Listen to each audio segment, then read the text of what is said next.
Здравейте! Правим опит за домашно кракле или кракле без напукващ медиум или кракъл медиум. Кракъл медиум може да намерите по декупажните магазини в различни форми. Стъпка 1, стъпка 2.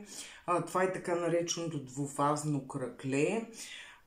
Има еднофазно кракле, има кракле на лак, но аз съвсем скоро и то съвсем случайно открих как можем да направим едни доста хаотични пукнатини, тъй като това търсим в крайна сметка. Аз не искам подредени пукнатини.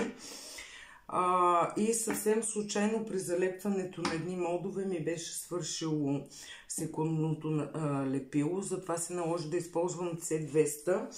И използвайки C200 и пришпорвайки ситуацията с сешуара, както правя обикновенно, ми се получиха едни много готини пукнатини, затова сега ще ви ги покажа.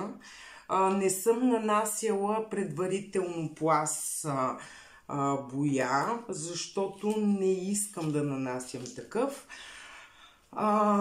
Искам пукнатините ми да бъдат директно върху дървото. Ако не искате да стане така, е необходимо първо да нанесете един пласт боя, например черно, да изчакате да изсъхне, тогава да нанесете лепилото и след това да покриете с другия пласт боя. Тогава ще ви се получат едни черни пукнатини.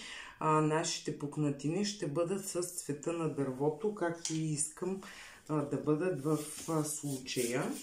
Разнасям си лепилото с съвсем обикновена четка.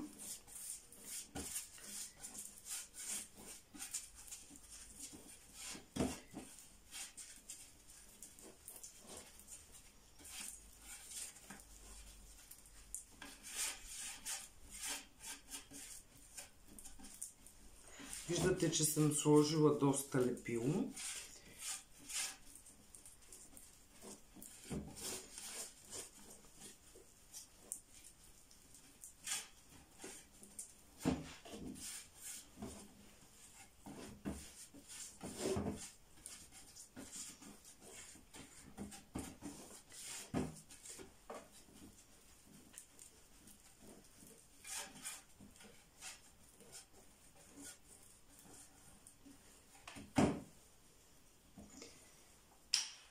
Боите са тебеширени. Това са боите. Искам да сложа два цвята с съвсем обикновена домакинска гъба.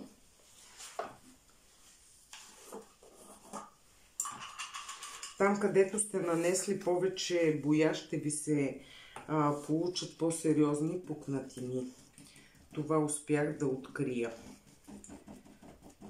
Тук от моите домашни опити за кракле.